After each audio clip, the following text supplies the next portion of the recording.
নমস্কার বন্ধুরা, সবুজে ভরা বাংলায় আপনাদের প্রত্যেককে স্বাগত জানাই। আশা করি আপনারা সকলে খুব ভালো আছেন এবং সুস্থ আছেন, এবং ভগবানের কাছে প্রার্থনা করি সারা জীবন আপনারা এরকমই ভালো থাকুন এবং সুস্থ থাকুন। শীতকালের একটি অত্যন্ত জনপ্রিয় ফুল গাছ নিয়ে আজকে থাকছে খুঁটিনাটি আলোচনা। যেই ফুল গাছ অত্যন্ত কম যত্নে ও কম খরচে আমরা আমাদের ছাদ বাগানে সব ফুল গাছের থেকে বেশি দিন ধরে ফুল পেতে পারি এবং তার শোভা উপভোগ করতে পারি, সেই ফুল গাছটা নিয়ে থাকছে আজকে আমাদের খুঁটিনাটি আলোচনা। তাহলে এবার জেনে নেওয়া যাক বন্ধুরা, সেই ফুল গাছটার নাম কি। সেই ফুল গাছটার নাম হলো পিটুনিয়া। এই পিটুনিয়া ফুল গাছ শীতকালে যদি আমরা আমাদের ছাদ বাগানে না করে থাকি তাহলে হয়তো মনে হবে যে শীতকালে যেন আমরা কোন ফুল গাছটা থেকে আমরা পিছিয়ে পড়লাম। তাই বন্ধুরা, এই পিটুনিয়া ফুল গাছের দুই ধরনের এর ফুলের চরিত্র হয়। একটা সিঙ্গেল পেটালের ফুল হয় এবং একটা ডবল পেটালের ফুল হয়। সিঙ্গেল পেটালের ফুলটা খুব সুন্দর নানান রঙের এর মানে এর রং বেরঙের রং হয়, এবং ডবল পেটালটা সেরকম ধরনের এর রং হয় না। তাই বন্ধুরা, আমরা চেষ্টা করব আমরা সিঙ্গেল পেটালের ফুলটাই বেশি করে করব। সিঙ্গেল পেটালের ফুলের যে ধরনের কালারগুলো হয় সেগুলো খুব চোখে লাগে আমাদের, তাই আমরা সেই ধরনের ফুল গাছগুলোই বেশি ব্যবহার করব, নিয়ে এসে আমরা ছাদ বাগানে লাগাবো। এবার বন্ধুরা, তাহলে আমরা ছাদ বাগানে যখন এই পিটুনিয়া ফুল গাছগুলো আমরা বসাবো, তার আগে যখন আমরা মার্কেট থেকে এই পিটুনিয়া ফুল গাছগুলো আমরা নিয়ে আসব, তখন আমরা প্রাথমিক তার পরিচর্যা আমরা কি করব। এই পিটুনিয়া ফুল গাছটা যখন আমরা মার্কেট থেকে ফার্স্ট নিয়ে আসব, তখন আমরা এই পিটুনিয়া ফুল গাছগুলোকে দেখুন, আমি এইভাবে বালিতে আমি প্রথমে রেখে দিয়েছিলাম কয়েকদিন ধরে। এই দেখুন পিটুনিয়া ফুল গাছ, যেরকম আমি এই গাঁদা গাছগুলোকে বসিয়ে রেখে দিয়েছি। দেখুন বন্ধুরা, একে তুলতে পারছি না, শিকড় দেখুন এরকম তলা দিয়ে বেরিয়ে গেছে। আপনারা তাই প্রথমে এই গাছগুলোকে যখন মার্কেট থেকে নিয়ে আসবেন, এনে অন্তত 3-4 দিন বা 1 সপ্তাহ ধরে একটু বালির মধ্যে আপনারা একে প্রতিস্থাপন করে রেখে দেবেন, যাতে শিকড় খুব ভালো হয়। দেখুন বন্ধুরা, আমি এই গাছগুলোকে এনেছি সপ্তাহখানেক হয়েছে। দেখুন সেই গাছগুলোকে কত শিকড় তলা থেকে পর্যন্ত বেরিয়ে গেছে, আপনারা লক্ষ্য করছেন ছোট ছোট শিকড় বেরিয়ে গেছে। আর গাছগুলো দেখুন কি সুন্দর। এগুলো হচ্ছে গাঁদা গাছ, এগুলো আপনার অনেক ফুল হবে ছোট ছোট, এইগুলোকে ড্রাগন গাঁদা বলে। আমি বসিয়েছি ড্রাগন গাঁদারও ভিডিও আমি আপনাদের সামনে তুলে আনবো 2-1 দিনের মধ্যে। তাই পিটুনিয়া ফুল গাছগুলোকে আপনারা প্রথমে নিয়ে আসবেন মার্কেট থেকে, নিয়ে এসে এইভাবেই আপনারা বসাবেন 3-4 দিন বা 1 সপ্তাহ হোক। তাহলে প্রথমে আপনারা এইভাবে রাখলেন। তারপর 3-4 দিন বা 1 সপ্তাহ পর আপনারা একে প্রাথমিক ওকে 4 ইঞ্চি পটে ওকে প্রতিস্থাপন করবেন। 4 ইঞ্চি পটে প্রতিস্থাপন করার জন্য আপনাদের প্রথমে লাগবে কিছু শুকনো ভার্মি কম্পোস্ট বা পাতা সার, আপনারা যেটাই ব্যবহার করুন না কেন। দেখুন খুব শুকনো লাগবে। আমার এখানে দেখুন ভার্মি কম্পোস্ট আছে, খুব শুকনো, খুব সুন্দর পুরো ভার্মি কম্পোস্ট।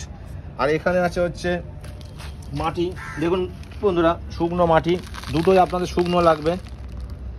এই 2 ধরনের উপকরণ প্রথমে আপনাদের প্রাথমিক পর্যায়ে লাগবে এই গাছগুলোকে পটিং করার জন্য। আর এর টপ কিন্তু প্রথমে আপনাদের এই 4 ইঞ্চি অবশ্যই লাগবে, কিন্তু পরবর্তীকালে যখন একে ফাইনাল মাটি দিয়ে আপনারা প্রতিস্থাপন করবেন, তখন কিন্তু এর জন্য কিন্তু এই 10 ইঞ্চি টপ এরকম কিন্তু আর লাগবে না। এর জন্য কিন্তু তখন এই ধরনের চালি টপ বলে যেগুলোকে, এই চালি টপ আপনাদের এই পিটুনিয়া গাছের জন্য প্রয়োজন। কারণ এই গাছগুলোর শিকড় এর একটা চরিত্র আছে, এই শিকড় কিন্তু বেশি ডিপে এরা যায় না। এই শিকড় 6 ইঞ্চি 7 ইঞ্চি ডিপে যাবে, তার বেশি কিন্তু ডিপে যাবে না। তাই এই শিকড়, পিটুনিয়া শিকড় কিন্তু চারিপাশে কিন্তু বেশি ছড়ায়। তাই জন্য এর টপ কিন্তু এরকম গোলাকৃতি হবে। আপনারা এই ধরনের টপ কিন্তু যখন ফাইনাল পটে বসাবেন, তখন এই ধরনের টপই আপনারা ব্যবহার করবেন। তাই বন্ধুরা আমি এটাই প্রথমে আপনাদের দেখিয়ে নিলাম যে এইরকমই টপ আপনারা ফাইনাল টপে বসাবেন। এবং প্রথম প্রাথমিক পর্যায়ে আপনারা এই 4 ইঞ্চি পটে যখন এই গাছগুলো বসাবেন তখন এর মাটির ভাগটা নেবেন, 60% মাটি দেবেন এবং 40% আপনারা ভার্মি কম্পোস্ট দেবেন। তার মানে যদি আপনারা 10 টপের 10টা গাছ বসান তাহলে 6 টপ নেবেন মাটি, 4 ইঞ্চি টপের 10 টবের মধ্যে 6 টপ নেবেন মাটি এবং 4 টপ নেবেন ভার্মি কম্পোস্ট বা পাতা সার, তাহলে 10 টপের আপনার পরিমাণ হয়ে গেল। যদি কারোর মনে হয় যে একটু আপনারা কোকোপিট ব্যবহার করবেন তাহলে করতে পারেন, অল্প কোকোপিট আপনারা নিয়ে গুঁড়িয়ে এর মধ্যে মিশিয়ে দেবেন। কোকোপিট লাগবে না, সেটা ব্যয়বহুল হয়ে যাবে। আপনার শুধু ভার্মি কম্পোস্ট আর এই শুধু মাটির মধ্যেই আপনারা বসাবেন। এবার চলুন তাহলে বন্ধুরা আমরা এই গাছ দুটোকে কীভাবে প্রতিস্থাপন করব আমরা দেখে নিই। আপনারা অবশ্য সবাই জানেন বলতে গেলে, যারা গাছ ছাদ বাগানে গাছ বসান। দেখুন বন্ধুরা, এই মাটি এবং এই ভার্মি কম্পোস্টের মধ্যে মেলানো আছে। আপনারা এই গাছ কিন্তু খুবই সূক্ষ্ম ধরনের এর শিকড় হয়, তাই বন্ধুরা এই গাছ যখন প্রতিস্থাপন করবেন খুব চাপাচাপি করবেন না, তাহলে কিন্তু এই গাছের শিকড়ে চোট পড়লে কিন্তু গাছটার ক্ষতি হবে। তাই বন্ধুরা খুব সূক্ষ্ম শিকড় হয় বলে আপনারা খুব আস্তে আস্তে করে এই গাছগুলোকে এই টব থেকে আপনারা বার করে নেবেন। দেখুন বন্ধুরা, পিটুনিয়া খুব সুন্দর গাছ, ছোট্ট একদম 4 ইঞ্চি পটে, এই ছোট একদম পটে আছে। আমি 4 ইঞ্চি পটে রেখে প্রতিস্থাপন করছি। আমি বড় গাছ লাগাতে পারতাম কিন্তু আমার বড় গাছ পছন্দ হয় না, কারণ আমি ছোটো থেকে একে লালন পালন করতে ভালোবাসি গাছকে, তাই ছোট টবে আমি নিয়ে এসেছি। তাহলে চলুন বন্ধুরা, 2খানা টব আমি এখনই প্রতিস্থাপন করে আপনার সামনে দেখাই। দেখুন এই যে ছোটো, প্রথমেই আপনারা একে আস্তে আস্তে টোকা মেরে নেবেন। দেখুন টোকা মারলেই এই আস্তে করে টব থেকে বেরিয়ে আসবে। দেখুন বন্ধুরা, এই দেখুন বেরিয়ে এলো। দেখুন বন্ধুরা শিকড় কত, দেখুন শিকড় নিচেতে বেরিয়ে আসছে, কারণ যেহেতু আমি বালির মধ্যে রেখে দিয়েছিলাম 4-5 দিন ধরে, তাই এর শিকড় খুব সুন্দর হয়েছে। লক্ষ্য করুন বন্ধুরা, শিকড় বেরিয়ে আসছে। এবার আমি একে প্রতিস্থাপন করে দেবো। আপনারা একটু মাটিটা সরিয়ে নেবেন, নিয়ে একে ঠিক টবের মাঝ বরাবর বসিয়ে দেবেন।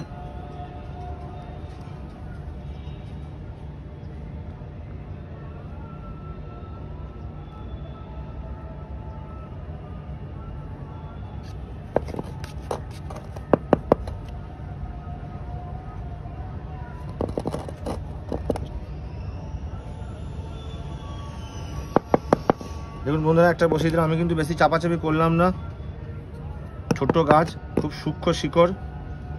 এবং আরেকটা গাছকেও বসাবো আমরা।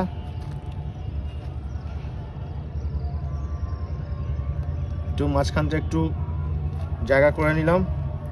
এই একটা গাছ, একেও সেরকমভাবে আস্তে আস্তে করে টোকা মেরে আমি টপটা থেকে বার করে নেবো গাছটাকে।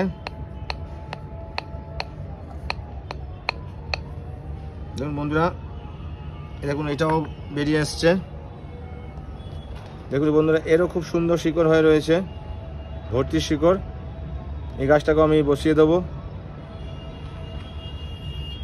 এইগুলো সবই হচ্ছে সিঙ্গেল পেটালের ফুল। সিঙ্গেল পেটালের ফুলটা দেখতে খুব সুন্দর লাগে এবং নানা রঙের হয় বলে আমি সিঙ্গেল পেটালটাই পছন্দ করি। দেখুন বন্ধুরা, দুটো গাছ বসানো হয়ে গেল। দুটো গাছকে বসিয়ে দিলাম। এরপরে বন্ধুরা একে আমরা অল্প পরিমাণ জল দেবো এবং 2-3 দিন অন্তত আমরা এই গাছগুলোকে আমরা ছামাযুক্ত জায়গায় রাখবো। তারপরে আমরা একে আস্তে আস্তে করে রোদের মধ্যে আমরা দেবো। কীরকমভাবে দেবো, প্রতিদিন আমরা 2 ঘন্টা করে রোদে দেবো, আবার একটু ছামা জায়গায় নিয়ে যাব, পরের দিন আবার 3 ঘন্টা দেবো। এইভাবে আস্তে আস্তে সময় বাড়িয়ে তারপর আমরা একে পুরো রোদের মধ্যে আমরা একে প্রতিস্থাপন করে দেবো। তাহলে বন্ধুরা এবার চলুন আমরা আমাদের গাছগুলোকে আমি যে প্রতিস্থাপন করেছি, প্রায় অনেকগুলো গাছ আছে, আমি দেখিয়ে দিই আপনাদের সামনে।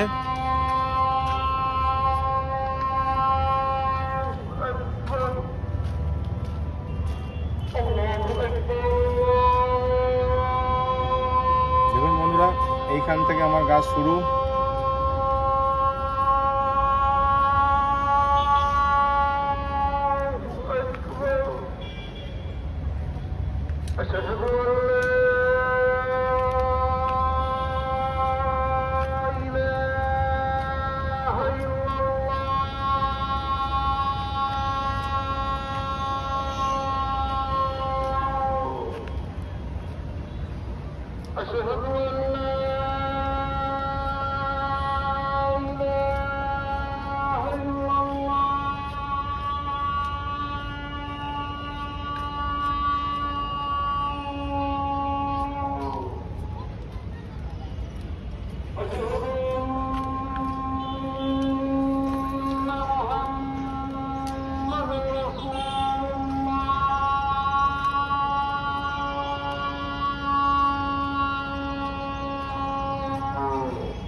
দেখুন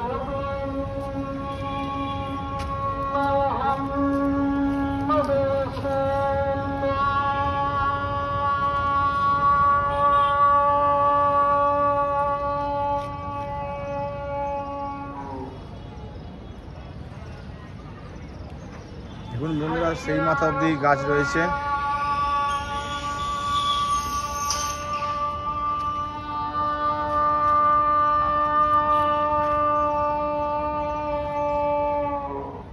প্যারাপিটের ভিউটা দেখাচ্ছি, দেখুন ওই মাথা অবধি আমার পিটুনিয়া গাছ রয়েছে।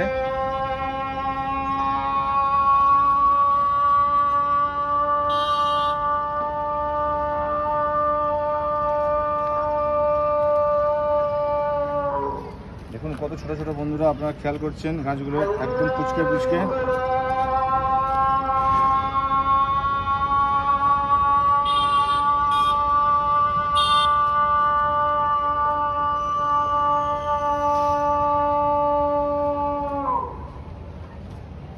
তাহলে বন্ধুরা, আপনারাও এরকম ছোট ছোট পিটুনিয়া গাছ নিয়ে এসে এইভাবে যদি বসান, তাহলে দেখবেন আপনাদের ছাদ বাগান রং বেরঙের ফুলে ভরে উঠবে এবং দীর্ঘদিন ধরে এই ফুল গাছ বেঁচে থাকে। খুব কম যত্নে এই ফুল গাছগুলো ফুল দিতেই থাকবে। তাই আপনারা এই পিটুনিয়া ফুল গাছ সবাই ছাদে করুন, টবের মধ্যে করুন। পিটুনিয়া ফুল ছাড়া আমাদের ছাদ বাগান পুরো যেন ফুলবিহীন মনে হবে। তাহলে বন্ধুরা, আজকের মতো ভিডিও আমি এখানেই শেষ করছি। সন্ধ্যে আচ্ছন্ন হয়ে এসেছে। আপনারা যদি আমার আজকের ভিডিওটা ভালো লেগে থাকে তাহলে ভিডিওটা একটা লাইক করে দেবেন। আর যে সকল বন্ধুরা আজকে নতুন আমার ভিডিওটা দেখছেন তাদেরকে করজোড়ে আমার অনুরোধ, ভিডিওটাতে একটা লাইক করে দিয়ে চ্যানেলটাকে সাবস্ক্রাইব করে রাখবেন। সাবস্ক্রাইব করলে আমি যখনই কোনো গার্ডেনিং রিলেটেড ভিডিও ছাড়বো তখনই সর্বপ্রথম নোটিফিকেশান আপনার কাছে পৌঁছে যাবে। আপনি বুঝতে পারবেন যে সবুজে ভরা বাংলার পক্ষ থেকে কোনো ভিডিও এসেছে, আপনি সেই ভিডিওটা উপভোগ করতে পারবেন। এবং ফুল গাছ সংক্রান্ত যে কোনো আপনার কোনো সমস্যা হলে আপনি আমাকে কমেন্টের মাধ্যমে জানাতে পারবেন। আমি যতটা চেষ্টা করব আপনাকে তার উত্তর দেওয়ার। আপনারা সবাই মিলে ফুল গাছ করুন। ফুল গাছবিহীন আমরা বাঁচতে পারবো না। আপনাদের কাছে আবার আমি করজোড়ে অনুরোধ করছি, আপনারা যেইভাবে আপনাদের আশীর্বাদের হাত আমার মাথায় উপর রেখেছিলেন প্রথম থেকে, আপনারা এখনও রাখছেন, ভবিষ্যতেও রাখবেন। এই আশা নিয়ে আমি আজকের মতো ভিডিও এখানে শেষ করলাম। আবার বলি, সবাই আপনারা ভালো থাকবেন, সুস্থ থাকবেন। ভগবানের কাছে এই প্রার্থনা করি, সবাই প্রচুর প্রচুর গাছ করুন, শীতে আপনাদের ছাদ বাগান ভরিয়ে রাখুন। এই আশা নিয়ে আমি আজকের ভিডিও শেষ করলাম। নমস্কার।